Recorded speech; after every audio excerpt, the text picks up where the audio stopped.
Avant de rentrer là, dans le thème de l'année, amen, il faut élanguir un petit peu, j'aime ça, amen. Le psaume 103, verset 2 nous dit « Je veux dire merci au Seigneur ».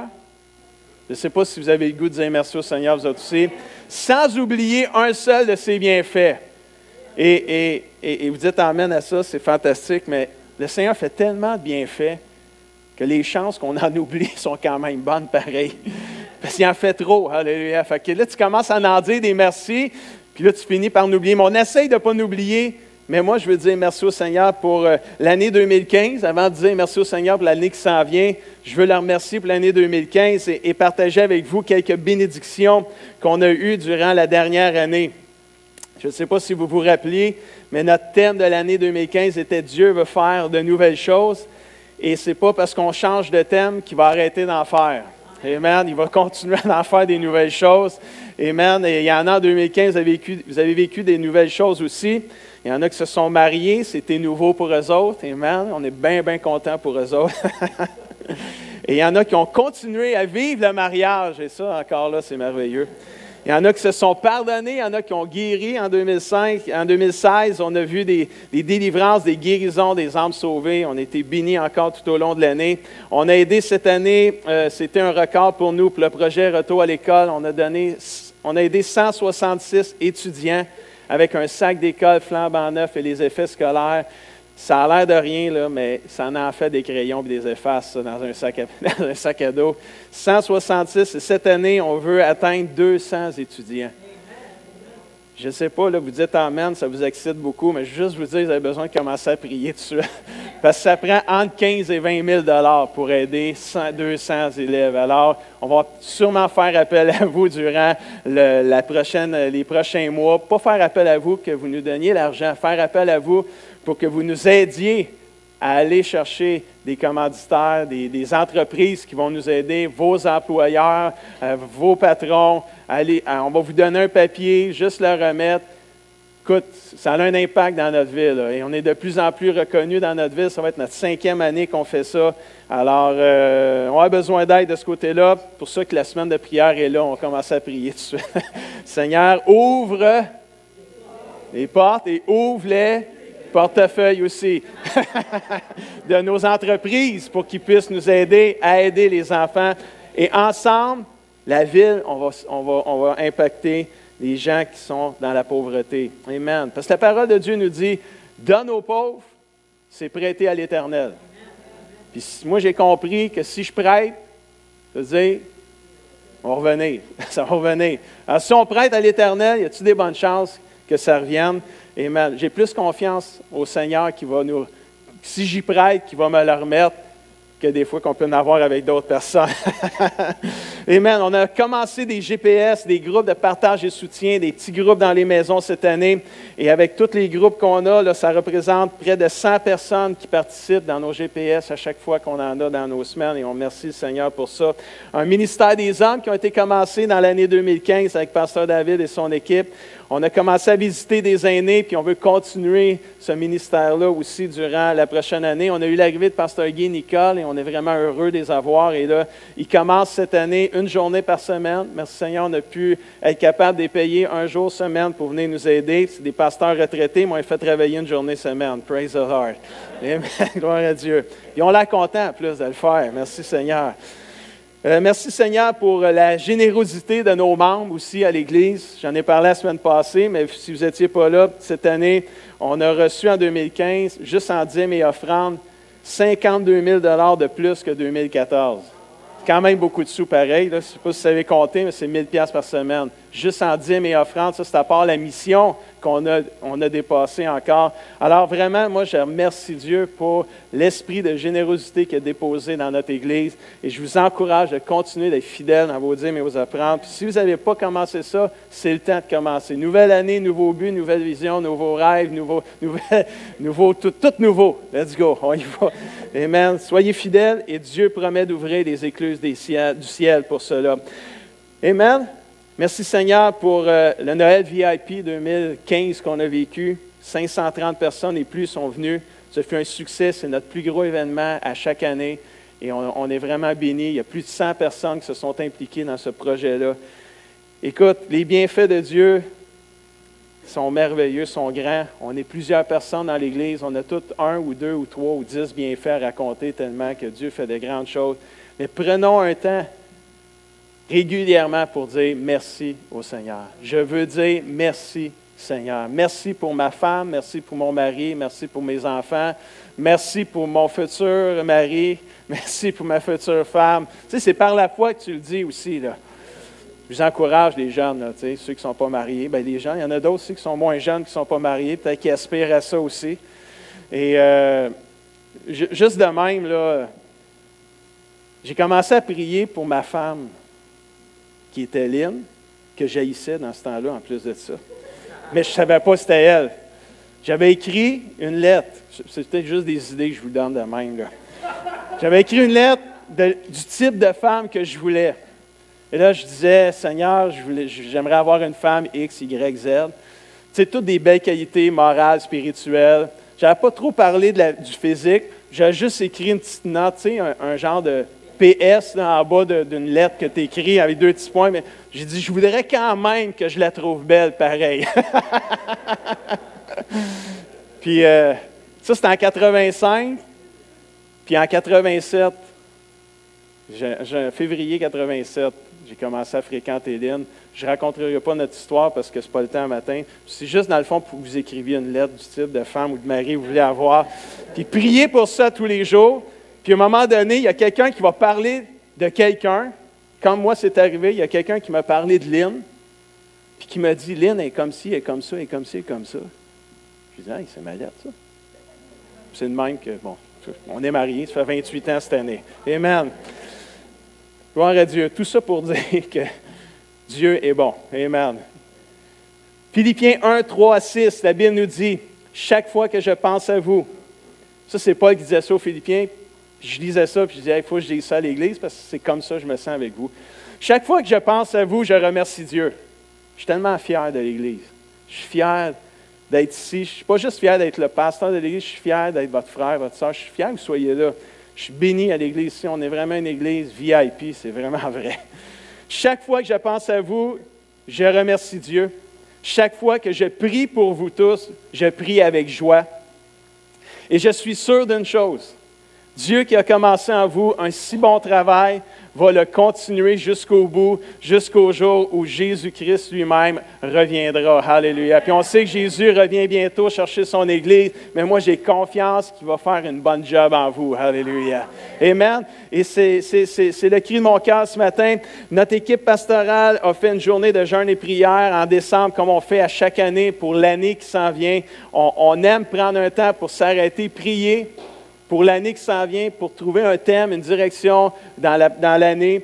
Et on aime le faire dans l'équipe pastorale. Ce n'est pas juste moi qui trouve le thème. On le fait ensemble en équipe avec les épouses des pasteurs. Tout ça, mais on a vraiment eu un bon temps.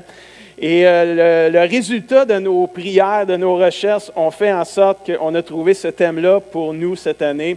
Et le thème, c'est « Propulser vers ta destinée ». Le Seigneur a commencé une œuvre en chacun de nous. Il va la terminer, ce qu'il a commencé. Il veut nous propulser vers notre destinée dans la prochaine année et les années suivantes. Nous croyons qu'à cette année, plusieurs vont être propulsés vers leur destinée.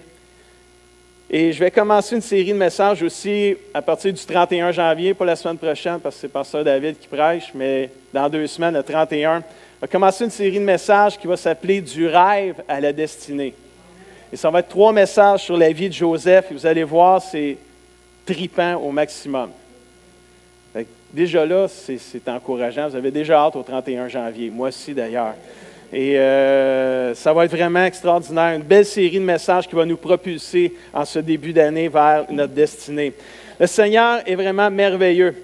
Et j'aimerais partager avec vous ce matin la vision de l'Église que nous avons ici au Carrefour chrétien des Mascoutins. Il y en a que c'est nouveau, ça va être la première fois que vous allez l'entendre. Il y en a, ça va être la 5e fois que vous allez l'entendre.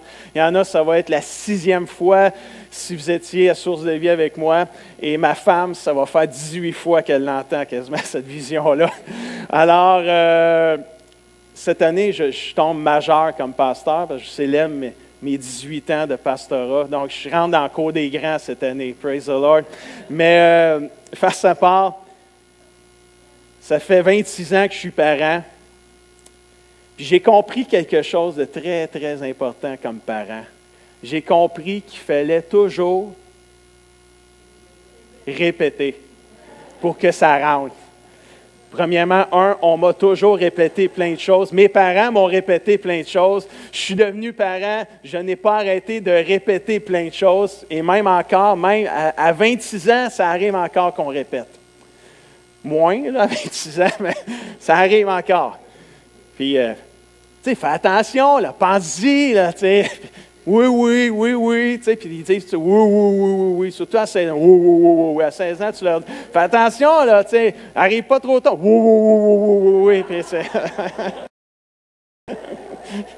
Puis là, tu te couches, puis à un moment donné, ça fait du bruit, puis tu regardes l'heure, à 1 heure du matin. Moi, c'est pas trop tard pour faire ça, là, tu sais, Puis on répète, puis tous les parents disent, t'as donc bien raison, Pasteur Guy, c'est vrai qu'on répète. Mais j'ai compris qu'avec l'Église, c'est pareil. Faut répéter. Faut répéter pour que ça rentre. Et la méditation de la parole de Dieu, c'est quoi? C'est du répétage. Parce que tu redis dans ton cœur, puis tu le redis. Fait que dis redis ou dis répète, c'est pareil. Tu leur dis, tu y repenses pour que ça rentre. Je serre ta parole dans mon cœur pour ne pas pécher contre toi. Dis d'autres mots, je répète ta parole tout le temps dans mon cœur. Ça revient à la même chose. C'est des mots différents, mais qui reviennent à la même chose. Et ce matin, de partager la vision qu'on a de l'Église du Carrefour chrétien et des Mascoutins, on la répète avec le thème. On l'associe avec notre thème, ça fait un peu différent, mais la même pensée est là. Puis moi, ce que j'aime, on célèbre cette année notre 5e année, le Carrefour chrétien des Mascoutins, 5e année de la fusion. Puis je crois vraiment que le Seigneur nous propulse vers notre destinée dans la prochaine année. Il y a quelqu'un qui m'avait dit, quand on avait commencé en 2011, il a dit, Pasteur Guy, il a dit, donne-toi 5 ans au moins. Là. Puis moi, toujours, 5 ans, c'est long, là. Quand tu commences, de quoi, là? Là, je dis non. Moi, je disais non. J'ai dit non. Bon, 2 ans, là, mais après 2 ans, on va être parti, là. Mais on m'avait dit, un bon 5 ans, là, tu sais, parce que là, tu sais, il faut que tout le monde se connaisse. Il y a l'adaptation du nouveau. Il y en a, là, tu sais. On regarde aujourd'hui, on arrive à notre 5e année. Puis je dis, elle avait bien raison, la personne. Après un bon 5 ans pour se solidifier, mais je crois qu'en 2016, le Seigneur va nous propulser vers notre destinée. Merci, Seigneur. On a un slogan à l'Église. Le slogan, c'est une église VIP qui aime les gens. Moi, j'aime ça parce que VIP, c'est vraiment l'idée de dire c'est plus que juste ordinaire. C'est une coche de plus. Quand tu achètes un billet VIP pour aller voir un spectacle là, ou aller voir une game de hockey, une game de sport, tu as une coche. Là. Si tu as un billet VIP, tu as un bon siège, tu as une bonne place, puis on est à ton service cette journée-là. Là. On va prendre soin de toi parce que là, tu as un billet VIP, tu as une section réservée. Là. Fait que si tu es dans une loge VIP, on m'a dit ça, je n'ai jamais été dans une loge VIP, mais ça a l'air que dans une loge VIP, la bouffe est fournie jusqu'à temps que ça te sorte par les oreilles. Tout est fourni, on prend soin de toi, tu es gâté, pourri. Là. Ben, pourri, c'est pas un beau mot, mais tu es gâté. Puis moi, le rêve que j'ai, la vision que j'ai d'une église VIP, c'est une église où ce que chacun prend soin des uns des autres. C'est une église où quand les gens vont rentrer dans l'église, on va s'occuper d'eux autres, on va prendre soin d'eux autres, on va être à leur service, on va être au service des uns des autres, on va prendre soin, on va s'aimer les uns les autres, on ne se piquera pas les uns les autres, on ne jugera pas les uns les autres. Au contraire, on va prier les uns les autres, on va avoir de la compassion les uns les autres. Quand quelqu'un va arriver avec un temps de détresse, on ne sera pas là pour l'écraser plus, on va y tendre la main pour le relever. Alléluia. L'Église VIP qui aime les gens, ça fait 5 ans que moi je le partage ici. Ça fait pas 18 ans, mais depuis 2004 que cette vision-là a été née dans mon cœur. J'arrête pas de le partager. Il y en a gros qui m'appellent à cette heure le pasteur VIP. Ça ne me dérange pas. Ce que j'aime, c'est qu'on est en train de tout le vivre. Là. On est en train de le partager. On aime que les choses soient VIP. En voulant dire, on aime que les choses soient bien faites. On aime que les choses soient faites pour honorer notre Dieu. Parce qu'on a un Dieu VIP. Alléluia. Un Dieu qui est vrai, qui est inspirant, qui est puissant. Alléluia. On peut mettre plein de qualificatifs à ce VIP-là. VIP, amen. Une église qui aime les gens. Une église où l'amour est plus fort que tout. Parce que si tu n'as pas d'amour, tu n'es rien. Alléluia. Wow! Puis je dis, quand je pense à vous, je remercie Dieu, je suis dans la joie.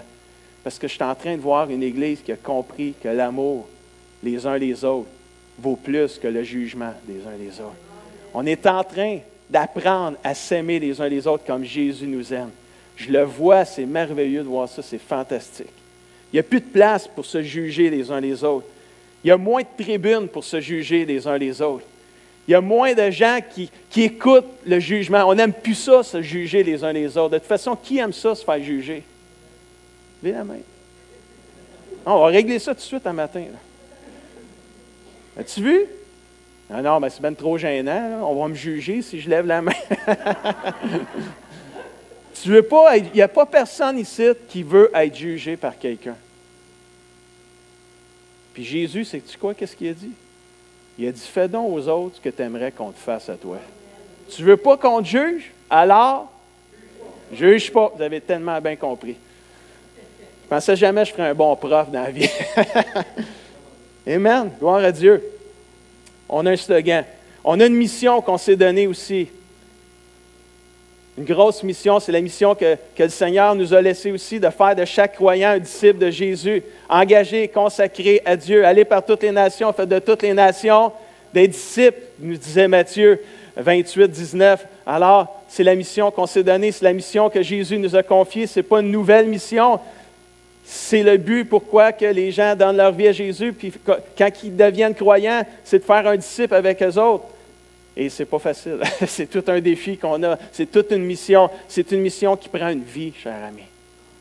C'est pour ça que moi, je ne regarde pas juste le dernier mois d'une personne. Quand quelqu'un arrive, je sais qu'on a pour la vie à faire de lui un disciple de Jésus-Christ. Et il y a des semaines que ça va bien aller, puis il y a d'autres semaines que ça va moins bien aller. Mais on n'abandonne pas, on garde la mission, on garde le focus qui est en avant de nous autres. La mission qui est devant nous. C'est de faire de chaque croyant un disciple de Jésus. Un disciple, c'est quoi? C'est quelqu'un qui reçoit l'enseignement puis qui le met en pratique. Amen. Qui suit son exemple. C'est quelqu'un qui veut imiter Jésus ici ce matin, là, dans cette salle. Suivre Jésus. Pour bien expliquer notre vision, plusieurs se souviennent sûrement de ce genre d'église-là, de temple avec 5 colonnes. Notre fondement, c'est Jésus. Vous voyez Jésus en bas, là? La fondation de notre Église, c'est Jésus. Je ne sais pas si ça vous rassure, mais moi, ça me rassure de savoir que le fondement de notre Église, c'est Jésus. Ça nous donne une chance d'être propulsés vers notre destinée. Si Jésus, c'est le fondement de notre Église, si Jésus, le Christ, le Fils du Dieu vivant, est le fondement de cette Église, je crois qu'on peut être propulsé vers notre destinée, frères et sœurs. Jésus soit le centre de ma vie, de ma famille, de mon Église. Alléluia. La Bible dit dans 1 Corinthiens, chapitre 3, verset 11, « Car personne ne peut poser un autre fondement que celui qui a été posé, savoir Jésus-Christ. » C'est le cri de notre cœur. Ça, c'est le fun. On est une équipe à l'Église. On est une équipe pastorale. On est une équipe de pasteurs, d'anciens, de diacres qui sont là pour protéger l'Église, pour s'assurer que l'Église va toujours être fondée sur Jésus-Christ. Alléluia.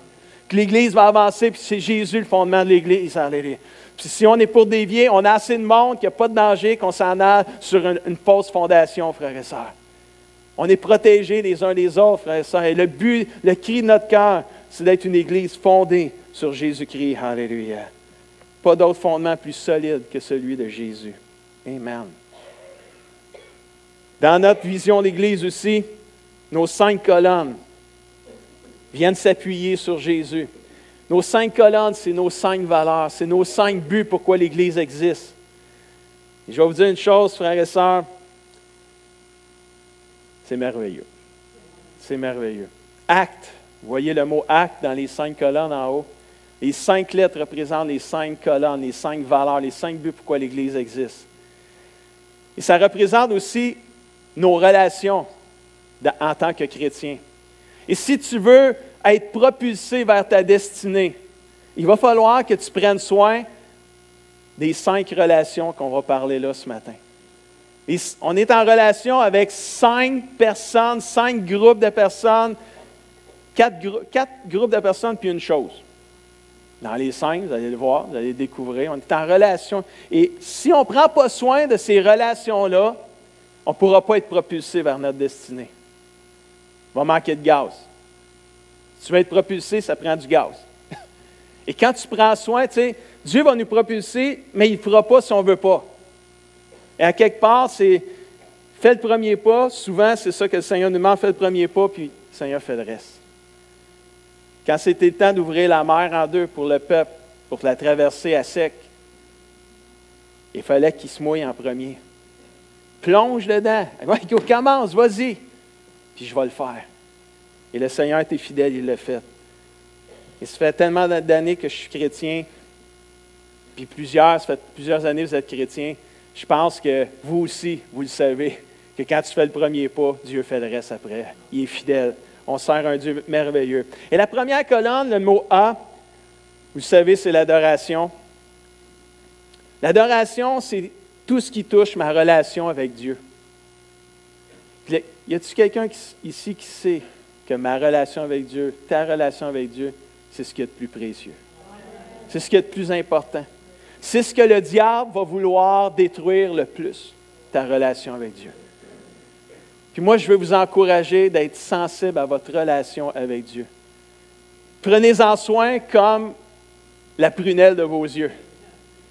Prenez-en soin parce que notre relation avec Dieu, c'est tellement riche, c'est tellement merveilleux, c'est tellement puissant.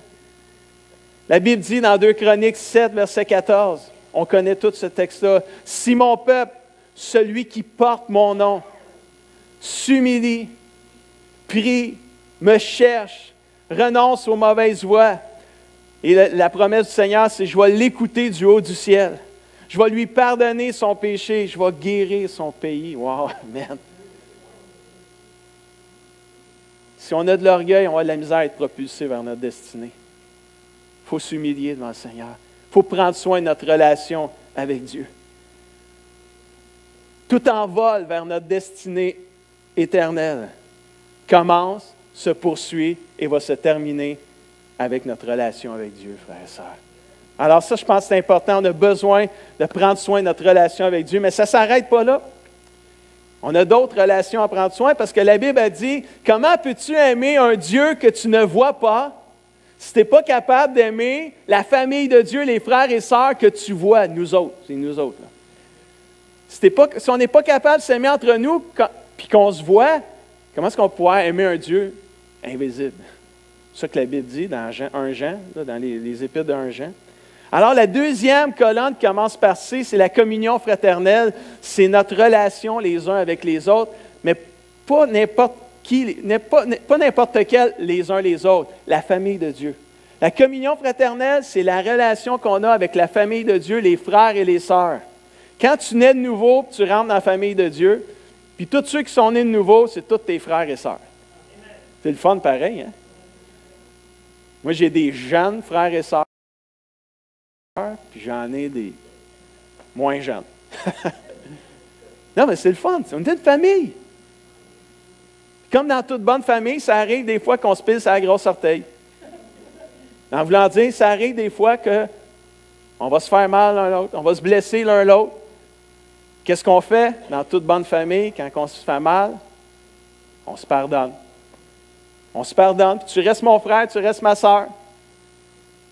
Famille de Dieu, on n'est pas exempté de ça. Quand tu es une grande famille, les chances sont encore plus grandes, des fois de se pincer puis de se faire mal. Puis plus tu as de monde, mais plus des fois tu as du monde spécial. Fait que tu as du monde spécial, puis il y en a peut-être plus qui te tombent sur le gros nerf. C'est là qu'on apprend à aimer les uns les autres. L'amour conditionnel, ce n'est pas l'amour de Dieu. L'amour de Dieu, c'est l'amour inconditionnel. Je vais t'aimer même si tu me tapes sur le gros nerf. On te suit ce matin? Parce que si on aime juste ceux qui nous aiment, ceux qu'on a du fun avec eux autres, juste ceux qu'on est à l'aise avec eux autres, si on aime juste ce monde-là, on n'est pas mieux, la Bible dit, que les gens qui ne sont pas chrétiens. Parce qu'ils font la même chose, ces gens.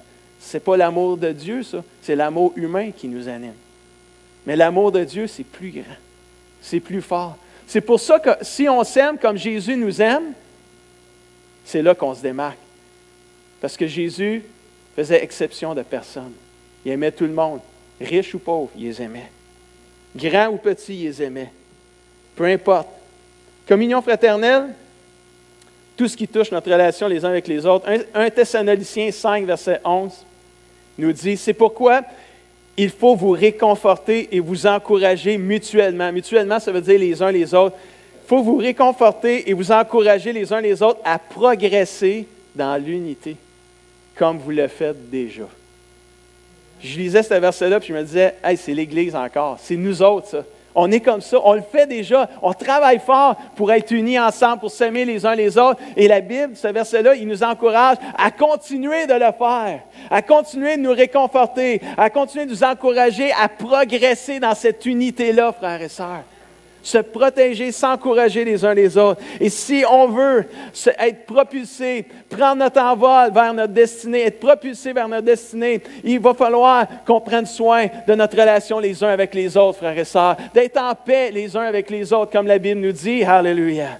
Jésus a tout donné pour que l'Église, la famille de Dieu, puisse vivre une vie passionnée et s'aimer les uns les autres comme lui nous aime. Il soupire pour l'unité entre nous comme il soupirait, comme il avait l'unité avec le Père. Soyons une famille de Dieu qui favorise l'envol vers notre destinée et non pas celle qui l'empêche ou qui la bloque. Alléluia. Troisième relation à protéger, à prendre soin, c'est dans la valeur et le but du témoignage. Le témoignage, ça c'est tout ce qui touche ce qu'on pourrait appeler l'évangélisation. Tout ce qui touche notre relation avec les gens qui ne connaissent pas Jésus, qui ne croient pas dans le Seigneur. Comment est-ce qu'il y en a qui sont en relation? Quand je dis en relation, c'est que vous connaissez des gens qui sont proches de vous qui ne connaissent pas Jésus. C'est important. C'est important notre relation avec ces gens-là. Là. On en a là, au travail, on en a à l'école, on en a dans nos propres familles des gens qui ne connaissent pas le Seigneur. Il y en a peut-être, c'est votre conjoint, il y en a peut-être, c'est vos enfants, il y en a peut-être, c'est vos mononcles, c'est vos matantes, il y en a peut-être que c'est... Je ne sais pas, mais comment ça va? Est-ce qu'on leur donne le goût d'être chrétiens? Parce que c'est des gens qui connaissent, tu sais, qui se sont éloignés de Jésus peut-être, puis ont besoin d'un modèle, ont besoin d'être... Et si nous, on est là, puis parce qu'ils se sont éloignés du Seigneur, peut-être, dans un sens, ou qui n'ont jamais dit oui à Jésus, puis nous, bien là, on n'est pas fin avec eux autres. Et je dis ça, là, parce que je l'ai fait moi-même. Là. Me suivez-vous? Je l'ai fait moi-même. Tu ne te rends pas compte, les gens, les fois, les plus proches de toi, qui ne connaissent pas Jésus, puis qui font des décisions, puis qui déchirent ton cœur, qui te brisent. Quand tu es un père, ou quand tu es un mari, ou quand tu es une épouse, puis tu es déçu, tu es triste, des fois tu as des réactions. Oui, une fois, j'ai dû demander pardon parce que j'ai pas eu une belle attitude envers des gens qui ne connaissent pas Jésus et qui étaient proches de moi. Parce que j'avais été déçu d'une décision qu'ils avaient prise.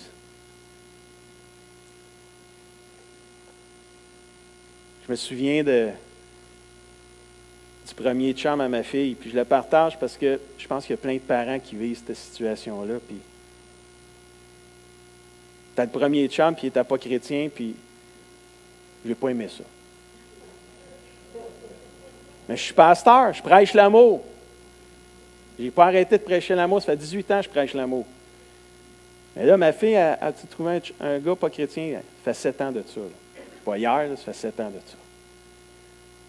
Puis, j'étais tellement pas content, j'étais tellement fru que j'ai jamais donné le goût à ce gars-là d'être chrétien. Mais à un moment donné, je m'en suis rendu compte, puis là, j'avais honte. J'avais honte.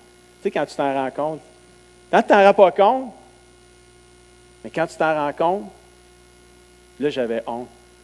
J'ai appelé le gars, qui était mon gendre, finalement, là, pas marié encore, mais tu sais, c'est comme ça pareil, là, tu sais, c'est le chum à ta fille, c'est comme ton gendre, là, tu sais. J'ai dit, je peux-tu aller dîner avec toi au restaurant? J'ai quelque chose à te dire. Faut que je te parle. Non, c'est pas j'ai quelque chose à te dire, c'est faut que je te parle.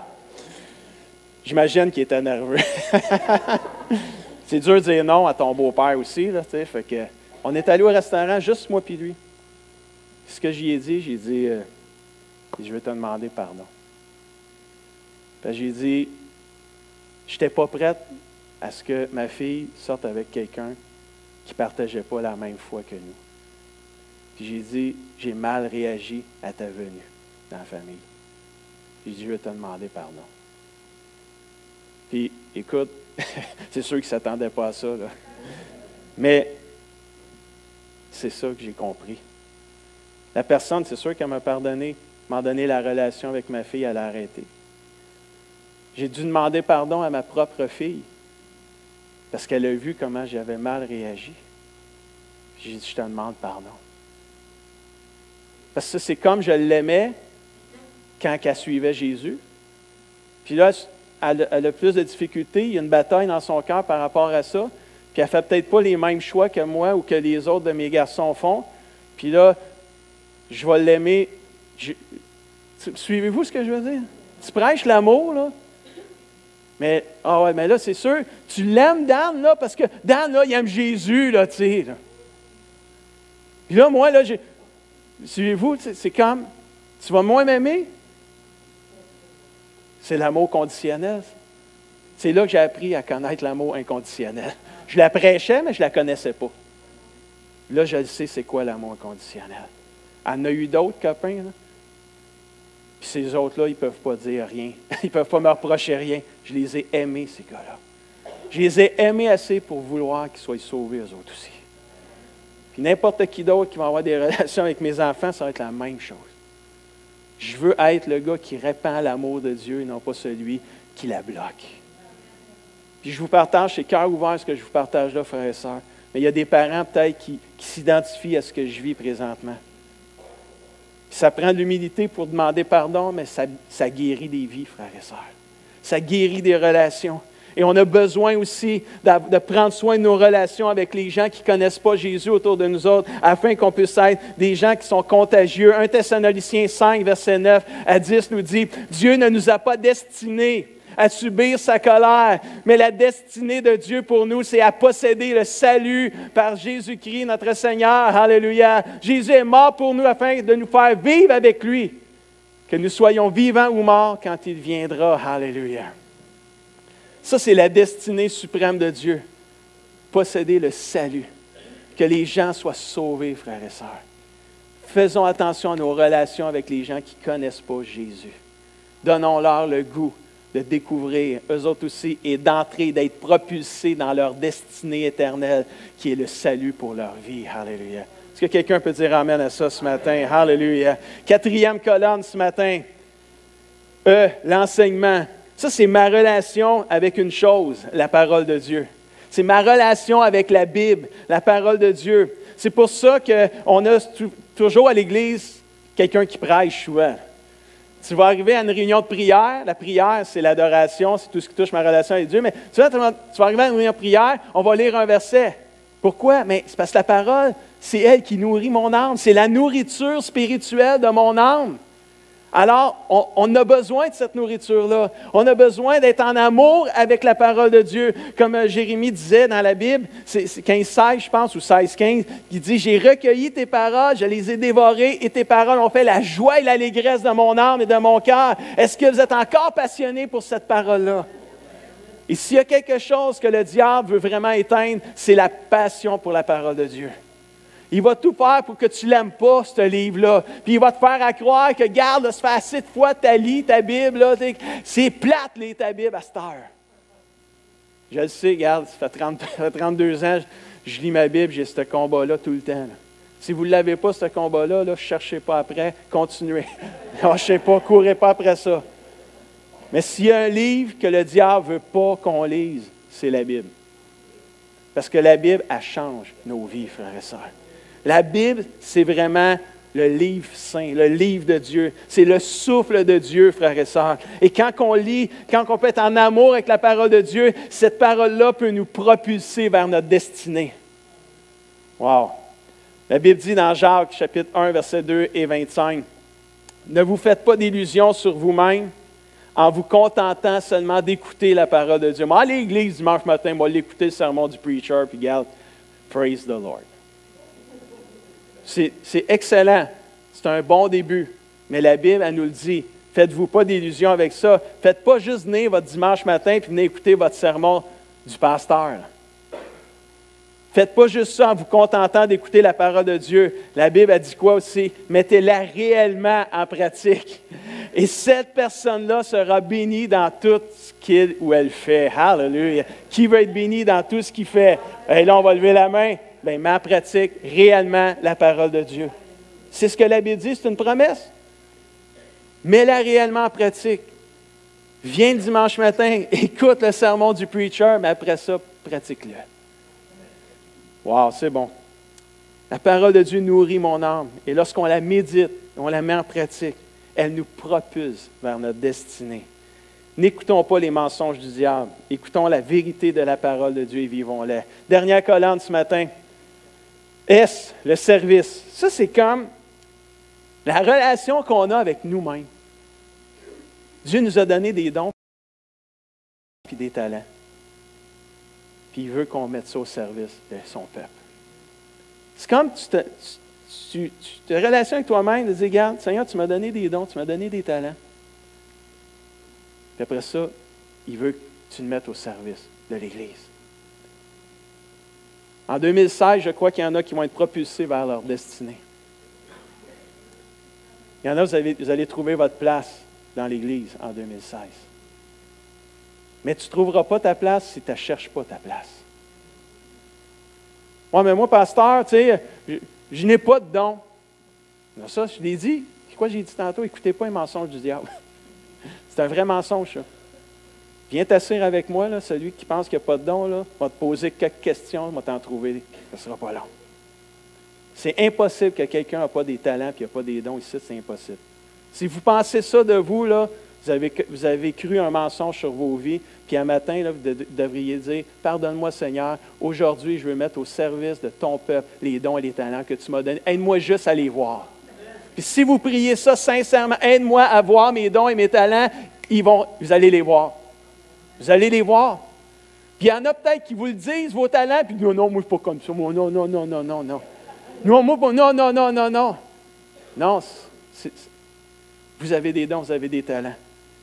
Et vous avez besoin de faire attention à votre relation aussi avec vous-même. Parce que Jésus a dit, tu aimeras le Seigneur ton Dieu de tout ton cœur, de toute ton âme, de toute ta force. Puis après ça, il a dit, tu aimeras ton prochain comme? Toi-même. Ah, c'est qui ça, toi-même? C'est toi. C'est moi. Et si je ne m'aime pas moi-même, ça va être dur d'aimer mon prochain. Puis si je ne suis pas capable d'aimer mon prochain que je vois, moi, j'ai la misère à aimer Dieu que je ne vois pas. Ça part de... Il faut prendre soin de nos relations, frères et sœurs. C'est toutes nos relations qu'il faut prendre soin. C'est pour ça qu'on a 5 colonnes, on a 5 buts. C'est pour ça que tout ce qu'on fait dans l'Église, on regarde ce qu'on veut faire, les ministères qu'on veut faire, les services qu'on veut rendre à l'Église, puis on se dit, ça rentre-tu dans les 5 colonnes qui sont là? Ça rencontre-tu un des 5 buts pourquoi l'Église existe?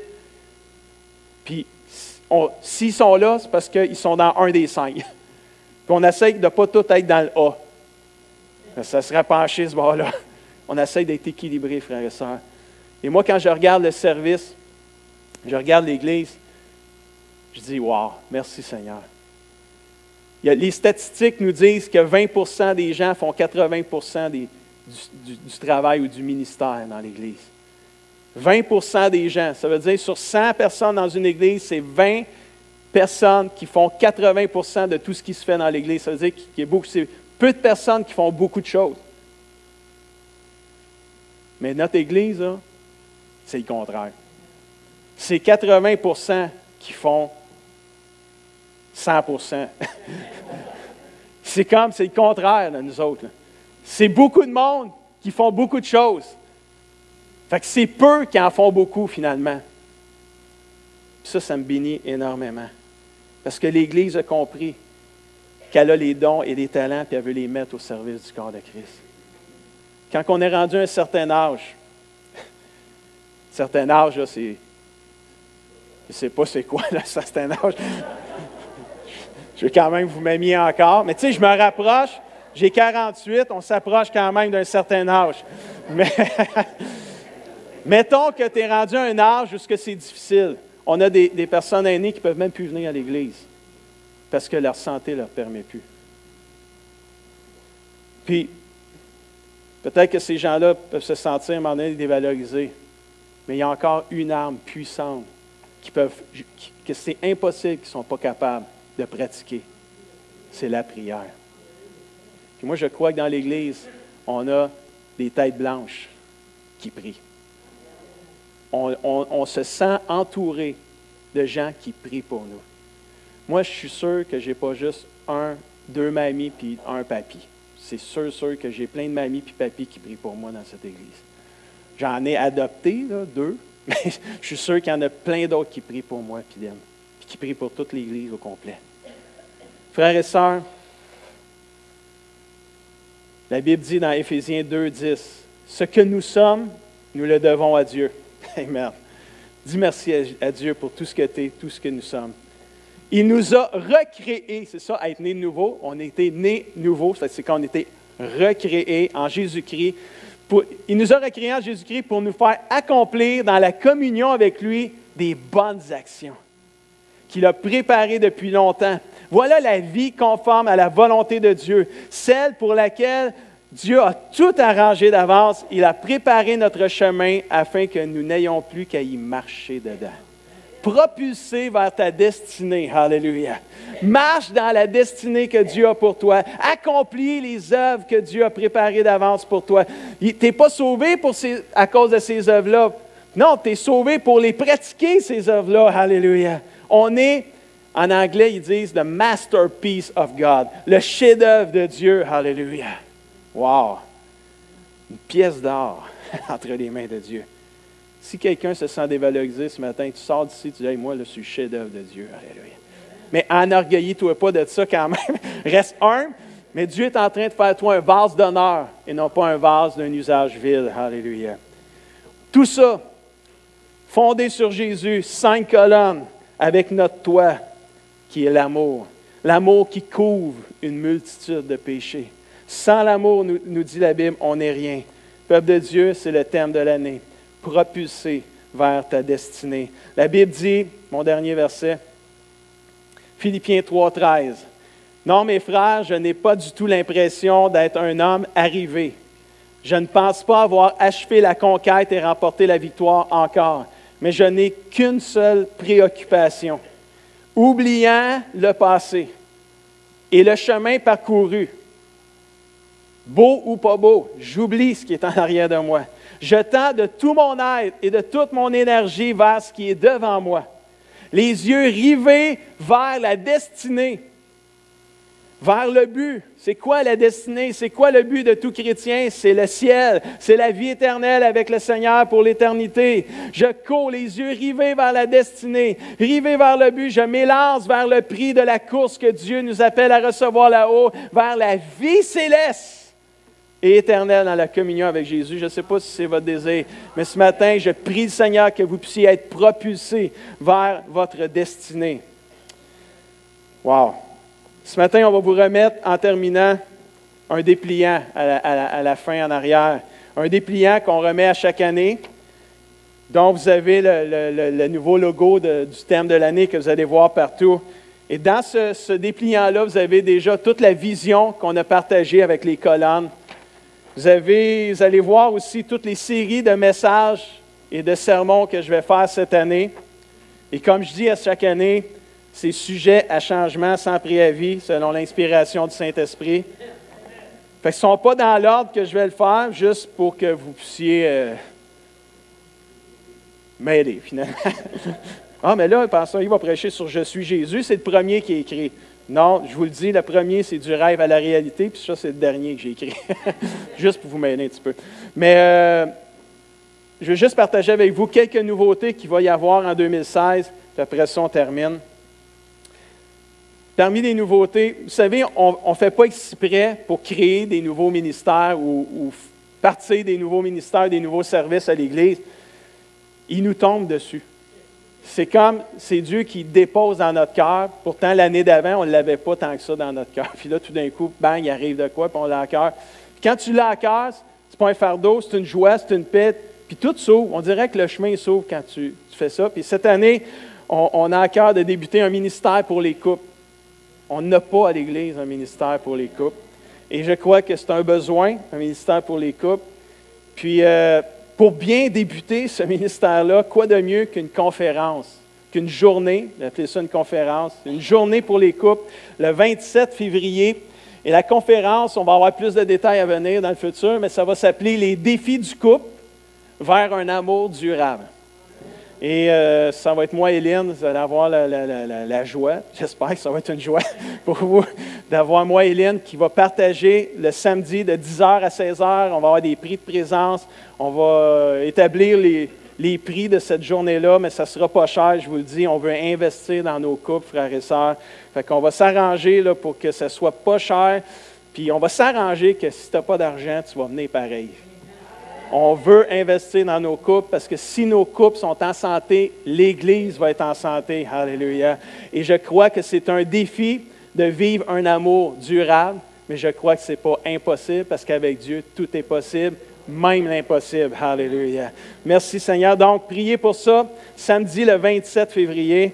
Alors, c'est là, on va donner plus de détails à venir. Une autre chose qu'on veut dans 2016, je sais qu'il y en a qui n'aiment pas Facebook, mais nous, on l'aime. Parce qu'on croit que les réseaux sociaux, c'est une plateforme pour pouvoir partager la bonne nouvelle. Oui, il y a de la scrap sur Facebook, je suis d'accord, mais il y a plein de belles choses aussi. De toute façon, nous, ce qu'on fait, j'imagine, c'est des belles choses. Écoute, ce qu'on aimerait avoir, c'est un porte-parole du CCDM pour Facebook. Alors, si vous avez à cœur d'être le porte-parole du CCDM, il faut que vous veniez me voir, moi. Puis, venez donner votre nom, on va vous rencontrer, on va vous dire c'est quoi ça prend pour être un porte-parole du CCDM pour Facebook. Il y a certains critères, puis ça va nous faire plaisir d'avoir un porte-parole pour Facebook pour pouvoir répandre la bonne nouvelle de ce que l'Église fait. Amen. Vous savez une chose, Facebook, j'ai des gens dans ma famille, dans ma belle famille aussi, qui m'ont surpris en me disant « Hey Guy, j'écoute tes prêches. » Praise the Lord. Merci pour Facebook. Merci pour les sites Internet. Merci pour le web. On mène hey, savez-vous, frères et sœurs, Denis en arrière, tu vas être content d'entendre ça. Tous les caméramans, puis les c'était tout seul de filles, hein, caméra? Mais ceux qui sont à la caméra, là, cette année, on s'est mis sur YouTube pour les sermons et Top Chrétien. Top Chrétien, YouTube, c'est plus de 20 000 visionnements de sermons dans l'année 2015 seulement. C'est beaucoup, là. C'est beaucoup. Alors, merci à nos caméramans. Continuez de faire une bonne job parce qu'il y a du monde qui vous regarde. Ils ne savent pas c'est vous, mais grâce à vous, ils peuvent entendre le message de l'Évangile. Frères et sœurs, aussi, dans un autre... je pense que je me suis trompé. J'ai oublié juste de parler de elle. Le défi 2016, plus de ta parole, plus de prière. Prendre soin de nos relations avec Dieu et avec la parole de Dieu. Prie et lis ta Bible à tous les jours. Puis, regarde, si tu es sur Facebook, là, pourquoi pas partager un verset qui te touche? Écris-les. Partage le verset qui te touche. Tu ne sais jamais ce que ça peut faire. Et cette année, j'ai eu à cœur de faire une dévotion VIP. Je sais, j'en ai parlé la semaine passée, mais je vais en reparler encore aujourd'hui. La dévotion VIP, avant, je mettais un verset à chaque jour. Les 2 dernières années, j'ai fait ça. À chaque jour, je mettais un verset. Mais cette année, dans mon cœur, Dieu a dit, je veux que tu ailles plus loin, je veux que tu partages une dévotion VIP. Le verset, le I, c'est l'inspiration. Enfin, je partage une petite inspiration du verset que je choisis. Puis le P, c'est une prière. Puis à la fin, je fais une prière basée sur le verset que j'ai écrit. Et ça fait juste une 17 jours, là, ça fait 15 jours à peu près que je fais ça. Je reçois plein de témoignages, plein de gens qui viennent me voir. Pourtant, avant, je mettais des versets, puis ça ne faisait pas le même impact. Mais là, avec une inspiration et une prière ajoutée, j'ai plein de gens qui m'écrivent des témoignages. Merci, pasteur. Merci pour la dévotion que tu nous as envoyée un matin. Vous la recevez à 5 heures du matin chez vous, direct dans votre courriel.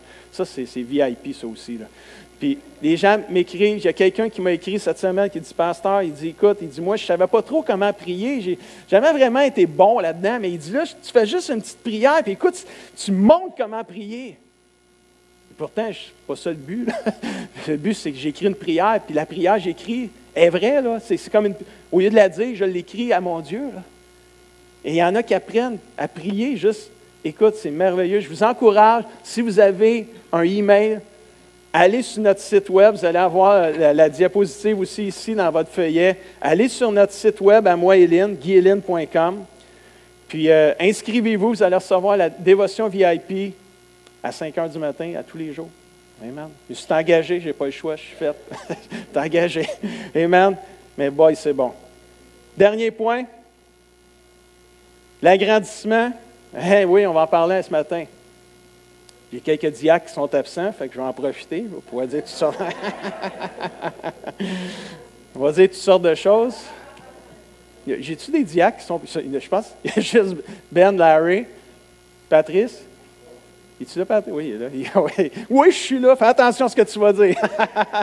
Non, ce matin, je vais juste remettre avec vous les photos de ce que ça va avoir de l'air, l'agrandissement, parce que cette année, on va prendre une décision comme Église avec l'agrandissement. On est rendu, là, on devrait recevoir, mais on va recevoir des soumissions le 8 février. Tout est accepté, les permis, là, c'est pas mal tout réglé. Et là, on a envoyé des demandes pour avoir des soumissions, combien ça va coûter. On devrait recevoir ça en février. Et Dieu voulant, là, on devrait être capable de décider ça au printemps, début printemps. Donc, je pense que ça va être une bonne nouvelle. Fait que ça ressemble à ça un peu, l'agrandissement là, par en avant, avec un hall d'entrée. Je pense que ça va faire du bien. Si vous regardez la vue du parking, ça va ressembler à ça. Si vous regardez la vue de la résidence Mado de l'autre côté, ça va donner ça pour la partie de l'agrandissement.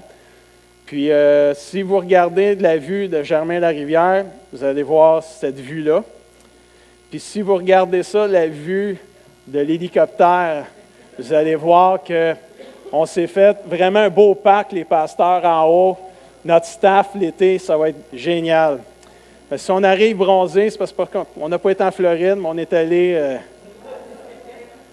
au nord du building.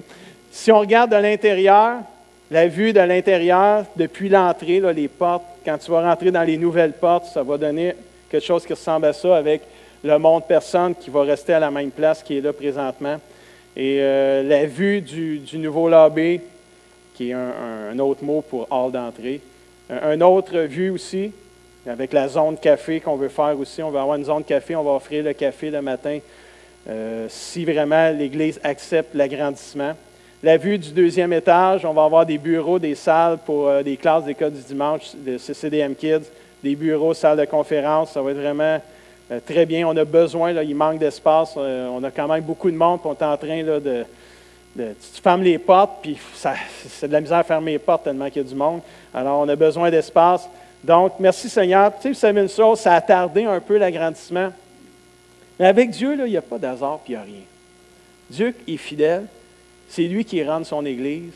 C'est lui qui nous dirige. C'est lui qui nous conduit. C'est lui qui nous propulse vers notre destinée. Puis, on va arriver là, d'en prendre une décision, mais on va sortir d'une année où on a eu 52 000 d'entrées d'argent de plus. De gens, parce que les gens sont fidèles. Puis ils croient dans l'Église, ils croient dans ce principe-là du royaume de Dieu, d'apporter les dîmes et les offrandes. Alors moi, je crois que le Seigneur, on est rendu là pour nous. Puis on va le partager plus dans le futur. Le défi de l'année, j'invite l'équipe de louange, on va terminer avec un chant. Le défi de l'année 2016, c'est détermine de prendre soin de toutes tes relations. C'est quoi mes relations, pasteur? On va répéter. Merci de me poser la question. Ta relation avec Dieu, ta relation avec les frères et sœurs, la famille de Dieu. Détermine de prendre soin de ta relation avec les gens qui ne connaissent pas Jésus. Détermine de prendre soin de ta relation avec la parole de Dieu, puis avec toi-même.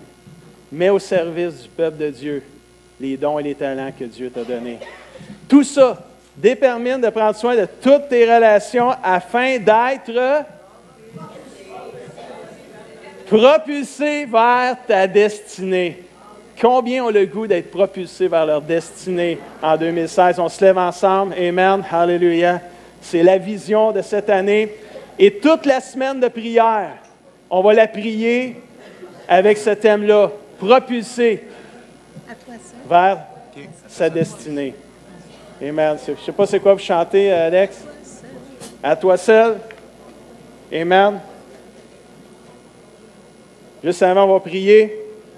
Ferme nos yeux, on prie, Père de Dieu. Merci, Seigneur. Seigneur, merci pour la famille de Dieu, Seigneur. Quand je pense à l'Église, Seigneur, j'ai juste le goût de te dire merci, Seigneur, pour l'Église. Quand je prie pour l'Église, je prie avec joie, Seigneur. Je sais, Seigneur, qu'il y en a qui vivent des temps difficiles aussi, malgré tout ce qu'on vit de bien. Il y en a qui peuvent vivre des moments difficiles. Père, je viens et je prie, Seigneur, que tu puisses venir guérir, libérer, délivrer, transformer, Seigneur Jésus, dans l'année 2015, Seigneur. Que tu puisses redonner espoir à ceux qui ont perdu espoir, Seigneur. Que tu puisses venir apporter, Seigneur Jésus, la joie à celui, Seigneur, qui est attristé ce matin. Que tu puisses venir apporter le réconfort à celui qui est endeuillé ce matin, Seigneur. Père, Seigneur, que cette année, on puisse être propulsé vers notre destinée, Seigneur. Notre destinée éternelle, qui est la vie éternelle avec toi, le ciel. Mais notre propre destinée, la volonté de Dieu, les plans de Dieu pour nous. Oui, tu as commencé quelque chose en nous que tu veux terminer pour le jour du retour de Jésus-Christ, Père. Père, je te prie, je te dis merci ce matin. Propulse-nous, souffle sur nous, Seigneur. Et qu'à la fin, Seigneur, toute la gloire te revienne, Seigneur. Parce que c'est toi qui fais ça, Seigneur, pour nous. Au nom de Jésus, on le prie, tout le monde dit Amen. Amen. À toi la gloire, Seigneur. Venons offrir un sacrifice de louange.